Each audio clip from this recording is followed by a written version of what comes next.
Sorry. Hello and ready. Excuse me. Hello and welcome to Political Forum for Wednesday, December 3rd. And I'd like to welcome our guest this evening, Alderman Anthony Beale from the 9th Ward. Welcome to our show. Thank you so much for having me. And my name is Freddie Calixto. I'm a board member here at CAN TV. And tonight we're here to talk about the 9th Ward and hopefully answer some questions. So viewers, please give us a call. If you want to ask a question of the Alderman at 312-738-1060. Thank you, Alderman, again for being here. And let's get right into discussing the 9th Ward. All right. Let me show the overhead so Right. we can talk about the new boundaries and talk a little bit about those boundaries. Right. Well, we're extremely excited. We picked up a wonderful new area called the West Chesterfield and Chesterfield area from 95th to 87th Street and from Cottage Grove over to about State Street. Those are new residents that we acquired with the remap. And the traditional boundaries, of course, is the Bishop Ford Expressway to the east and almost State Street to the west. And we go from 87th Street all the way down to 138th Street now. And like I say, we have Burnside Community, Chesterfield, West Chesterfield, Roseland, Rosemore, Allgale, Riverdale. So, you know, we have a host of wonderful communities in the 9th Ward.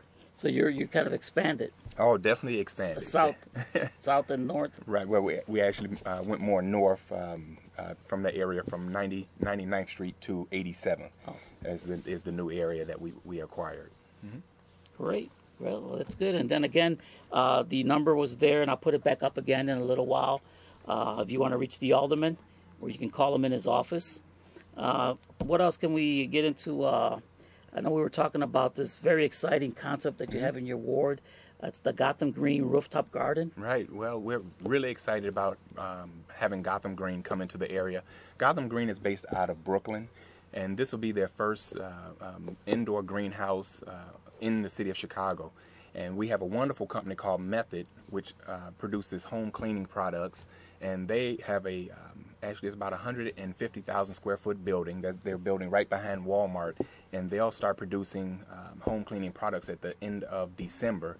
And on top of that building, we were lucky enough to get Gotham Green, which will be the world's largest indoor greenhouse. Wow. We're talking about producing between 60 and 70,000 heads of lettuce a week Wow. out of this greenhouse. And we're really excited. It's creating jobs. We know we have a food desert in the area that Walmart came in and plugged a hole right in the food desert. So Gotham Green will be able to grow fresh produce and package it and deliver it right across the road to Walmart, which will drive the cost down, and you will get longer usage out of the products that they're growing, because most people don't realize a head of lettuce, by the time you purchase a head of lettuce, it's been picked 14 days by the time you get it. Now you'll get it the same day or the next day. And so you will be able to get 14 more days out of a head of lettuce, because once you get it, most of the time you get 4 or 5 days out of that one head of lettuce. Right. But now you'll be able to get, 15, 16, sometimes 20 days out of a head of lettuce. And that's a cost savings. And it's just not lettuce. They're going to be selling greens, parsley, tomatoes, and all type of fresh produce that will be grown out of the world's largest indoor greenhouse. So we're really excited about having Method and Gotham Greens in the 9th Ward. Awesome. Well, that's exciting, and we can maybe talk a little bit more about it. But right now we have a caller on the line. Caller, what is your question? Alderman, I'm a cab driver in the city of Chicago. Yes. And so, as you know, the taxi fairness ordinance has been introduced by the mayor and the commissioner of DACP and asked me. And this ordinance will help thousands of drivers. And although I don't live in your ward, I certainly have serviced your ward, because many seniors rely on cab drivers, and also the hospital and some of the programs of the hospitals rely on cab drivers to get their patients to and from the program. And so my question for you is, when will you be calling for a hearing on the ordinance so that it can be voted on? Right. I really appreciate that question. And let's not forget that I am a co-sponsor of that particular ordinance, and I am chairman of the Transportation and Public Way Committee. in the city of Chicago. And so I co-sponsored that particular ordinance, and we're looking at having a hearing as early as Monday or Tuesday of next week. And so if you're really interested in coming down, we'll probably be posting it tomorrow or Thursday about the exact times, but we're looking at Monday or Tuesday of next week to have a hearing on that, and hopefully we'll vote on it at the very next city council meeting. So thank you. Well, caller, thank you for that question. We have another caller on the line. Caller, what is your question? I'd like to ask Alderman, how many people in our community have those Walmart jobs? Because I was told that we're supposed to have 400 jobs at Walmart, and I want him to go on the record and tell them exactly how many, according to it on the internet, because the internet says it's got 140 of those jobs go to us. I want him to go on the record and say how many it is. Thank you. Okay, well, first of all, there's nothing where a company has to hire from a particular community. When Walmart first opened, Walmart hired over 250 people from the community, the surrounding community, and it was a total of 400 jobs. And let's not forget, Ross also added jobs, Planet Fitness. We also have Dollar Tree, and then we have City Sports, and then with the new company Method coming in, that's another 100 and so jobs, and then Gotham Green is going to be another 40 or 50 jobs. So we're creating thousands of jobs out of the development that Walmart anchored. And let's not forget that if Walmart had not been the store to anchor that particular site, all that development would not be taking place. And right now we have spent over $110 million in just that development alone. That's a huge investment in public-private partnership when you start talking about creating jobs and actually redefining a community. And so we're really excited about what Walmart brought to the table and everything else that is bringing along with it. So we're happy that we're creating thousands of jobs here in the Ninth Ward. Great. Caller, thank you for that question. That greenhouse is very interesting, and the company, we can talk a little bit about it maybe later if we have time, but there's another very interesting topic that you mentioned, national park. Can you talk about that, please? Well, we're hoping within the next 30 to 45 days that the president uses his executive authority and sign Pullman as the 402nd national park. Chicago doesn't have a national park at all right now. This will be the first national park in the city of Chicago, and it will be right here in the Ninth Ward in the Pullman community, from 103rd to 115th, from the railroad tracks to about Cottage Grove. And what that will do is, once the president signs a national park into law, we have to aggressively build hotel chains, restaurants, and different shops, because people travel across the country to visit different national parks. And we will be designated or designation on the federal roster as the 402nd National Park. And we're anticipating over 300,000 people visiting the Pullman community every year once this is done. Wow. And we're also looking at creating another 300 jobs with this National Park designation, which is very important. But I think more importantly than that, with the 300 jobs, it's going to generate between 35 and $40 million in annual revenue that's going to be coming out of the Ninth Ward in the Pullman community. So when you start talking about we're creating jobs, we have national parks, we've done a great job with education, we're building parks and revitalizing parks. So we're doing a lot in the community, and the residents of the Ninth Ward should really be proud of themselves for standing with me to get all this activity going here in the Ninth Ward. Caller, thank you for that question. I'm sorry, we have another caller on the line. What is your question? Hello? Yes, please. Yeah, I have, hold on. Okay, we couldn't hear that question, caller, so let's keep talking. Is he back on? Caller, what is your question?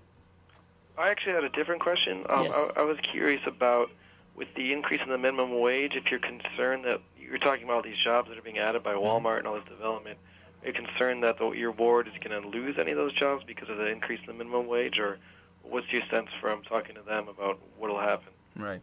Well, most statisticians will tell you that increasing the minimum wage would not have a reverse impact on jobs.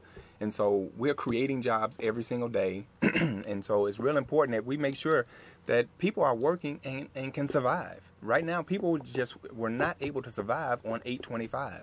And so we created a higher minimum wage, and hopefully people can get a little bit of relief, and then they will in turn spend more money, which will help the overall economy and make the economy grow. And that's what we're trying to do. We're trying to get people to continue to spend money, have extra money, to be able to put food on the table, be able to pay rent and send their kids to school and do different things, but at the same time create more jobs and grow the economy.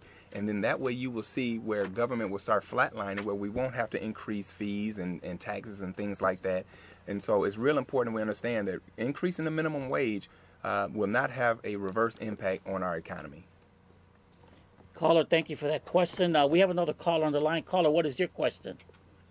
Good evening, sir. My name is Namdi Owaze. I am a cab driver. Mm-hmm. I have concern about the cab drivers' fare ordinance, because I believe that it's going to give myself and people like me a lot of relief. So I thank you for the whole thing, and I'm interested and wanted to know when it's coming up and what the city have to do to pass the ordinance. Right. Well, you can rest assured that we're calling on hearings. I don't know the exact date yet. We're going to post it either tomorrow or Thursday. But we're looking at having a hearing Monday or Tuesday of next week, and I will be happy to have you come down and testify before the committee.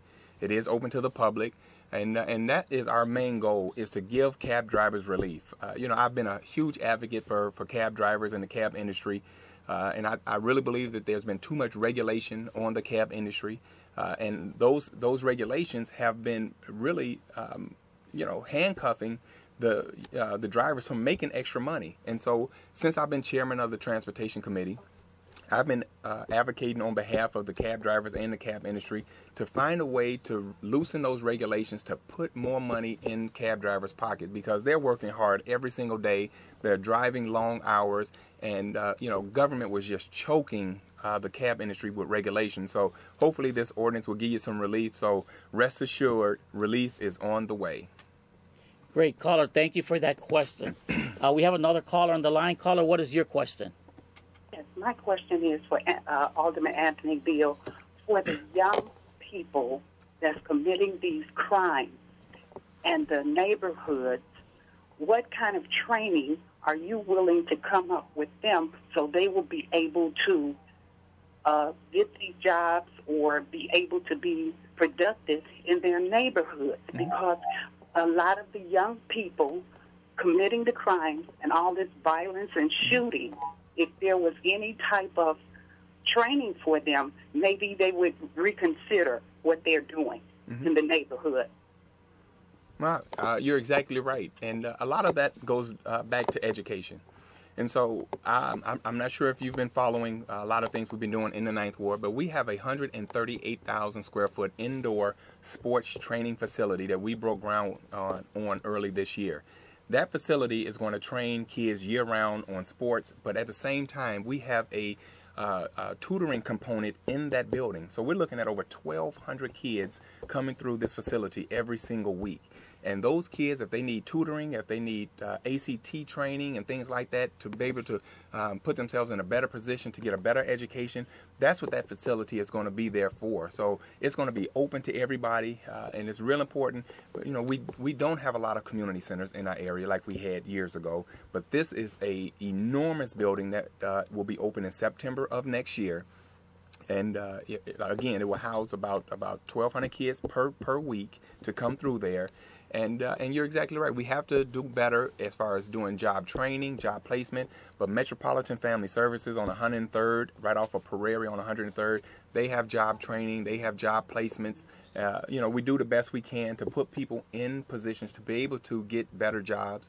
The Gotham Green, those are entry-level jobs where people can get training as far as agriculture and things like that. Method, a lot of those are entry-level jobs. However, there's some high-end jobs at Method also, because a lot of those jobs, you have to have a mechanical background. So hopefully those people start off entry level and be able to train on the job to be able to get that mechanical engineering degree to be able to provide a better income for their families and be able to succeed in life. So we're trying to approach the war from a holistic standpoint: jobs, education, fresh produce, sports, you name it. We're trying to bring all those things together, and they are, if you really look at what we've been able to accomplish, we are accomplishing those goals. Caller, thank you for that question. We have another caller on the line. Caller, what is your question? Hi, thanks for taking my question. You're welcome. Okay, so my question is about the camera lights, the ticket traffic lights. I read a report about a month ago, and it said that there was some consideration because they felt that the yellow lights were slightly short of the city standard of 3 seconds. Could you tell me if that's correct? Right. Well, it wasn't a couple of seconds. It was like 0.01 seconds. And what happened was the Inspector General's report came out and showed that some cameras, the yellow light was a lot shorter. When I say a lot, 0.01% shorter. So that's a blink of an eye. However, they attributed that to wattage. Sometimes the wattage was higher or sometimes the wattage was lower. But it wasn't like it was a whole second or a long period of time where people were getting hit with extra tickets. So it was a very, very quick, like I said, quick blink of an eye. And, those problems hopefully will be fixed in the very near future because it has raised a lot of red flags here in the city of Chicago with the red light camera and the speed cameras and things like that. And so we're monitoring that very closely. And so we asked for a full audit on all the cameras to make sure that all these cameras are operating like they're supposed to. But it was not a huge difference in the yellow light on those cameras. Okay. Caller, thank you for that question. We have another caller on the line. Caller, what is your question? Yes, I am a cab driver in the city of Chicago. The cab drivers' fairness ordinance will help me and thousands of other cab drivers to support our families. Right. Well, you have an advocate in me. I know the cab industry is really, really on top of the things we've been trying to do here in the city of Chicago. And, again, we're going to give the cab industry some relief, hopefully as early as next week. Caller, again, thank you for that question. We have another caller on the line. Caller, what is your question? Yes, I wanted to ask about the camera as well, but I want to ask about the crime. What is he going to do with the crime in the community? You think the gangbangers are going to work for $8 an hour for Walmart or any place else? Do you believe that they will work for this little money? Okay. Well, again, a lot of people are looking for jobs. There are a lot of people unemployed, and hopefully raising the minimum wage, what we just did yesterday, it'll go to $10 next year, and hopefully it'll put more money in people's pocket. But at the end of the day, we've raised the minimum wage to $13 an hour. And so we went from $8.25 to $13 in a very short period of time. So hopefully, all those minimum wage jobs will increase their pay and put more money in people's pockets and give people relief. Because years ago, a lot of these jobs have gone. They've left our community. And so now, we're trying to create jobs and trying to give people opportunities.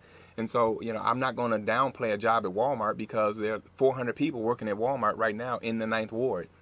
And those are 400 people that did not have jobs prior to that Walmart coming into our community. And it's providing fresh produce, it's providing services and goods. And so I think they've anchored that site, and they're doing a wonderful job. Every time you drive past, the parking lot is full. And Black Friday, there were people all over the place. And so that development is doing extremely well. And a lot of people are being employed, and they'll be getting a lot more money, once the minimum wage kicks up to $13 an hour. Great. Thank you for that caller, that question. And we have another caller on the line. Caller, what's your question? Oh, I don't have a question. My husband and I have lived in the 9th Ward for over 40 years, and we want to say to the alderman that we love him. We thank him for all that he's doing. We shop at the Walmart. We go to the Planet Fitness. We're seniors, and he has senior Thanksgiving dinners for us. He really takes care of us as seniors, And we just want to tell you how much we care, and we thank you for being the alderman that you are. Thank you. I really appreciate that. Well, thank you. She mentioned Thanksgiving dinner. Yeah. We'll talk a little bit about that. Well, you know, every year, you know, it's a huge undertaking, but this year we had over 600 of my wonderful seniors that came out to my annual Thanksgiving, senior Thanksgiving dinner. And it's just a great time for me to just show my appreciation to the seniors who have laid the foundation for people like myself to be in the position that I'm in. And, you know, I love my seniors, and I believe that, you know, they are entitled to a lot more than what they're getting. And so that's just one avenue where I just show my appreciation as alderman to just give back to my seniors. And every year it's getting bigger and bigger. And this year we had over 600 seniors at my Thanksgiving dinner, and you know, people, when you see them leave there with a smile on their face, and just you know, seeing that you know, I appreciate them. We have a big raffle, we have a big giveaway, you know, for the seniors, and it's a wonderful time for the seniors to just get out and fellowship amongst each other, and get to know our neighbors as it used to be. Well, great, caller. Thank you for that call. We have another caller on the line. Caller, what is your question? Yeah, good evening to y'all. Okay, y'all got to talk about crime, right? Can you hear me? Hello? Yes. Okay, y'all talk about crime. What about what happened in Ferguson and New York City? Y'all doing a good job. Okay. Well, again, you know, crime is an issue. However, in the 9th Ward, I can tell you crime is down 15% overall. And so I think putting people to work, having a bigger police presence, and getting people more involved in the community is one of the reasons why you see crime dropping. And so with crime dropping right now over 15% in the 9th Ward is a huge, huge accomplishment as far as what we've been able to accomplish as, you know, as aldermen of the 9th Ward. Yeah. Well, you have monthly community meetings. These are some of the topics that you talk about at these meetings. Well, you know, we talk about a whole array of issues at my monthly meeting. We take questions. You know, we ask residents to write their questions down. You know, that way we can keep order in the meeting. You know, that way we just don't have people just standing up and you know, taking over the meeting. So it's a very good informational meeting. People come out. We have different departments come out. We have different government entities that come out. We have different elected officials come out just to talk about the things that are going on in the area, what kind of services are available to you. You know, from housing to garbage pickup to snow removal to tree trimming, you know, to people needing new furnaces, people needing new hot water heaters or new porches. We talk about housing issues, and so we talk about a whole list of different things to hopefully better communities like mine. And just a couple of weeks ago, we had Lisa Madigan came out, and she gave us another great shot in the arm of $1.5 million to keep rehabbing houses in the 9th Ward. Chicago Neighborhood Initiative, which is the developer that built the Walmart and has continued to build those other stores, received a $1.5 million grant to continue rehabbing homes. And the big thing about that is we were able, perfect example, it was a young couple who bought a house for $80,000. However, it cost the developer $200,000 to acquire and rehab. And with those tax credits, we were able to mark that house down and get that couple into that brand new renovated house for $80,000. And so that's government at work. That is great. Great. We have another caller on the line. Caller, what is your question? My name is Boyle. I'm a cab driver. I want to thank Mr. Beale for calling the ordinance next week. We appreciate it. Thank you very much, Mr. Beale. Thank you. Great. We have another caller. Caller, what is your question? Hi. I'm calling to ask the alderman if, in fact, the housing problem in the city of, in the 9th Ward, a lot of boarded-up houses, a lot of foreclosed houses. What are we doing as a city council and in your position for that issue? Well, we're doing a lot as far as, and I just stated that Lisa Madigan gave us $1.5 million to buy and rehab houses and sell them to you know, people at a reduced rate. And so, you know, unfortunately, the foreclosure crisis really hit our community hard. But you see us rebounding. We're rebounding. Our housing stock is getting a lot better, and putting people to work to be able to buy those houses is the key to renovating our community.